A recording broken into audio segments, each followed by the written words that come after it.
Capítulo 3 A Canção Proibida. A música em Westeros era uma moeda tão volátil quanto o ouro, capaz de elevar um mendigo à lenda ou derrubar um rei sem que uma única gota de sangue fosse derramada.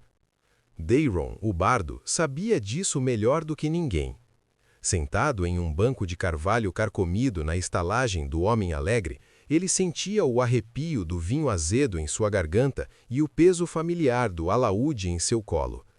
O instrumento era feito de madeira de roseira, com incrustações de madrepérola que brilhavam fracamente sob a luz bruxulante das tochas de sebo. O cheiro do lugar era uma mistura de fumaça de turfa, suor de viagem e o odor metálico das adagas que todos ali pareciam manter ao alcance da mão. Daeron dedilhou as cordas, testando a tensão. O som cortou o burburinho de vozes grossas. Ele não buscava as baladas alegres de colheita que os camponeses pediam, nem as marchas triunfantes que os cavaleiros usavam para inflar o ego. Ele buscava algo mais profundo. Seus dedos começaram a tecer a melodia da memória. Era uma canção antiga, o outono em pouso alto, uma melodia melancólica que falava sobre o cair das folhas e o fim de longas jornadas. Perto da porta, a figura colossal de Dunk parou. O gigante, que parecia grande demais para o mundo dos homens comuns, ficou imóvel, com a mão ainda segurando a correia de couro de sua sacola.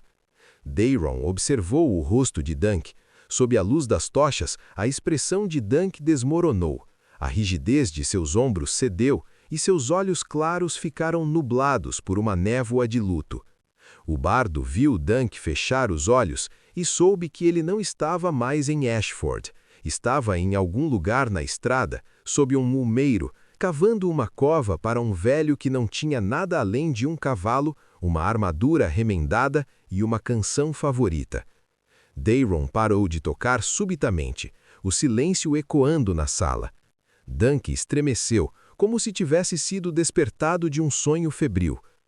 "Você conhece essa música, gigante?" perguntou Daeron, sua voz suave, mas carregada de uma curiosidade afiada. "Meu mestre, Sor Arlan de Cento Arvone, ele gostava do jeito que ela terminava, dizia que soava como o descanso de um homem cansado." O bardo levantou-se, o alaúde ainda pendurado no pescoço, e aproximou-se de Dunk. Comparado ao gigante, Daeron parecia um pássaro perto de um carvalho.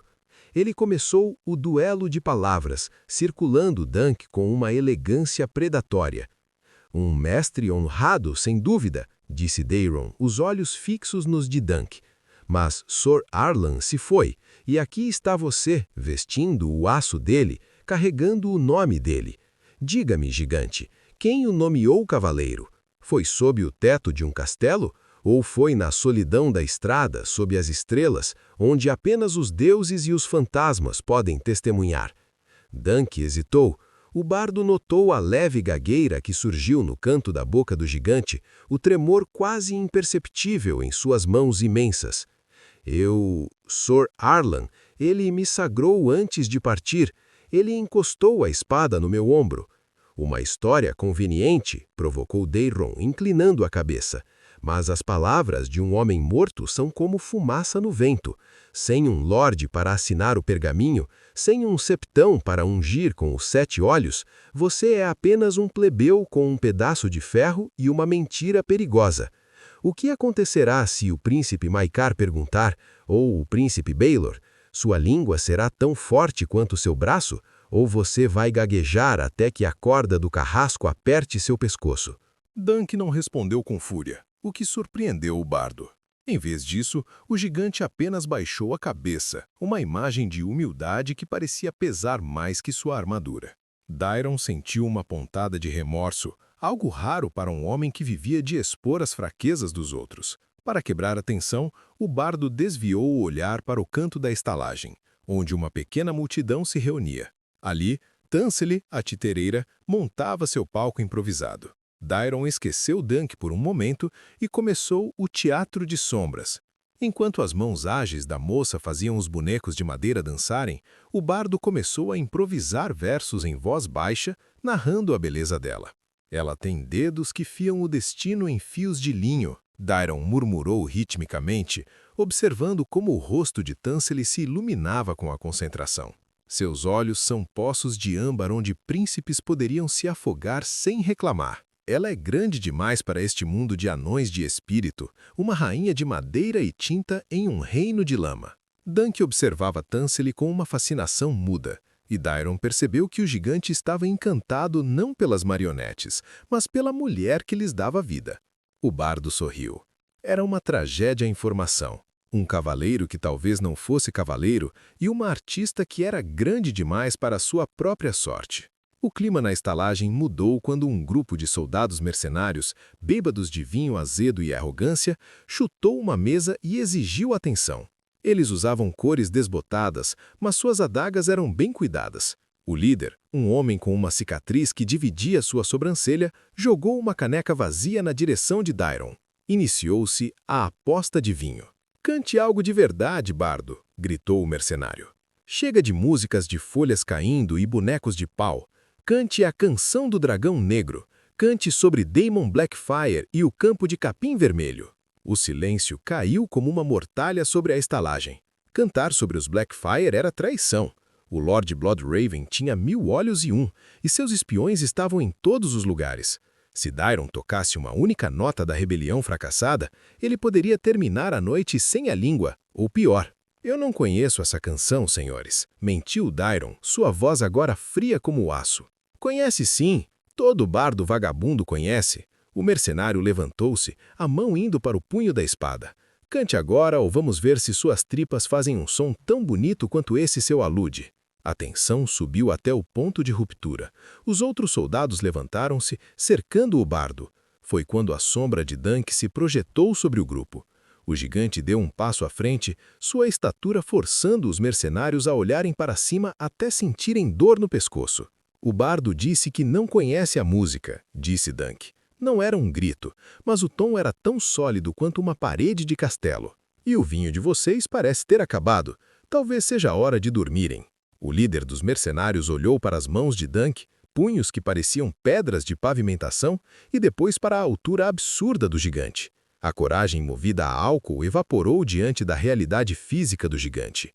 Com alguns resmungos e olhares de soslaio, os homens se sentaram novamente.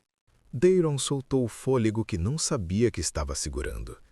Ele olhou para Dunk, que agora voltava para o seu canto, parecendo desconfortável com a própria coragem. O bardo percebeu, naquele momento, que Dunk era o tipo de homem que as canções ignoravam por serem honestos demais, mas que a história precisava para não se tornar apenas um relato de massacres. Ele pegou sua pena e um pedaço de pergaminho amarelado. Começou o batismo do herói. «Ele não tem brasão», Dairon escreveu, a mente trabalhando rápido. «Ele não tem nome além de Dunk. Ele é feito de lama e honra. Ele é o cavaleiro do humeiro». O bardo começou a murmurar os primeiros versos de uma nova balada. Não seria uma canção de reis ou de dragões de 3 cabeças. Seria a canção de um homem que era um gigante por dentro. Um homem que defendia titileiras e bardos sem pedir nada em troca. No val de capim fino, sobre o céu de verão, surgiu um gigante com o escudo na mão. Ele cantarolou baixinho, sentindo o ritmo se encaixar.